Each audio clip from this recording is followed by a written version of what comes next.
Bonjour à tous, dans cette vidéo, nous allons analyser la consommation et la production électrique française ainsi que le mix électrique de 2020. La consommation et la production d'électricité en 2020. L'année 2020 a été marquée par une baisse de la consommation d'électricité en France ainsi qu'une baisse de la production. La conséquence directe de cette baisse est l'épidémie du Covid-19 avec les mesures de confinement. La baisse de la production est également due à une moindre disponibilité du parc nucléaire. Les chiffres parlent d'eux-mêmes. La consommation a diminué de moins 3,5% pour atteindre 460 TWh et la production de moins 7% avec 500,1 TWh par rapport à 2019. Un niveau bas record pour la production depuis 20 ans. La consommation d'électricité du secteur industriel. Toujours avec les effets de la crise sanitaire et les mesures de confinement, la consommation d'électricité du secteur industriel a fortement baissé avec une chute de plus de 10% sur l'année à cause de l'arrêt de nombreux sites de production. Certains secteurs d'activité ont été touchés plus que d'autres avec des baisses de 20 à 25%, comme pour les secteurs de la sidérurgie, de la construction automobile ou encore du transport ferroviaire. La consommation d'électricité du secteur résidentiel. A l'inverse, la consommation du secteur résidentiel est restée stable. Au cours du premier confinement, le secteur a tout de même connu une hausse de 5% de la consommation, avec la présence d'un grand nombre de personnes dans leur logement. Le mix électrique en 2020. Le mix électrique de 2020 a également évolué et s'oriente de plus en plus vers les énergies renouvelables, notamment avec une forte hausse de l'hydraulique et de l'éolien. L'éolien se positionne même devant le thermique pour la première fois et prend la place de troisième source d'électricité dans le pays. Cette croissance se justifie par des conditions climatiques favorables et par une hausse du parc éolien de plus 6,7% en 2020. L'hydraulique atteint donc 13% du mix électrique français en 2020, l'éolien, lui, représente 7,9%, le solaire 2,5% et enfin 1,9% pour les bioénergies.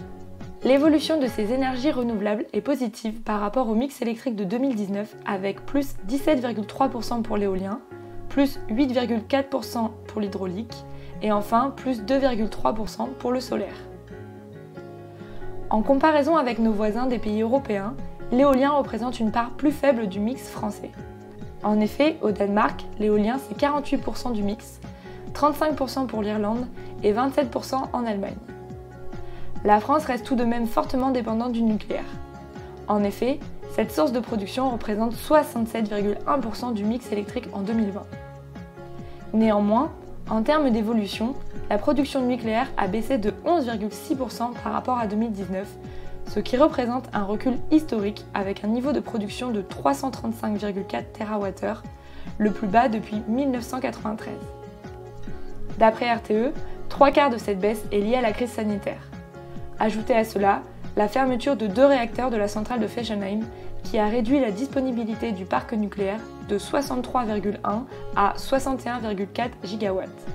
L'électricité est également de moins en moins thermique, avec moins 10,6% en 2020 par rapport à 2019 et atteint son niveau le plus bas historique de 1,4 TWh. Le thermique représente 7,5% du mix électrique en 2020. Une baisse qui se justifie par une volonté de sortir du charbon et des incitations d'activation économique réduites.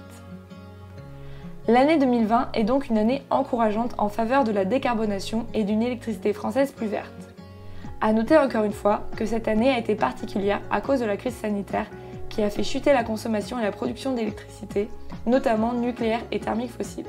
Les émissions de CO2 du secteur électrique ont donc également baissé d'environ 9% en 2020 par rapport à 2019, notamment grâce à la diminution de la production thermique à combustible fossile.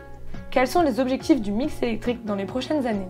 L'évolution du mix électrique en 2020 vers des sources de plus en plus renouvelables a été marquée par une baisse de la consommation d'électricité et par des maintenances dues à une année particulière de crise sanitaire. Néanmoins, cette évolution des énergies renouvelables répond aux objectifs des programmations pluriannuelles de l'énergie, PPE. La volonté de la France est d'atteindre une neutralité carbone d'ici à 2050. D'ici à 2028, la PPE, par exemple, a pour objectif de doubler les capacités de production de l'éolien pour bénéficier d'une capacité d'environ 34 GW d'éolien terrestre et 5,5 GW d'éolien en mer.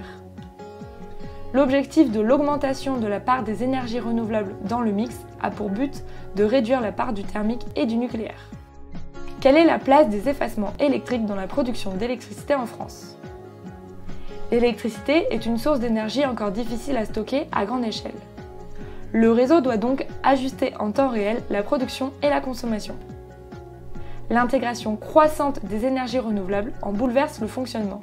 En effet, les énergies renouvelables sont des énergies fatales dépendantes des éléments naturels comme le soleil, le vent ou encore l'eau. Cela signifie que sans vent, sans soleil, sans eau, la production d'électricité est moindre et donc le réseau peut se retrouver déséquilibré entre production et consommation. L'effacement de consommation électrique sera donc une solution qui permettra d'assurer le maintien de l'équilibre réseau. Pour conclure, la part des différentes sources de production dans le mix électrique sont amenées à évoluer dans les prochaines années pour avoir de plus en plus d'énergie renouvelable. Merci à tous d'avoir regardé cette vidéo.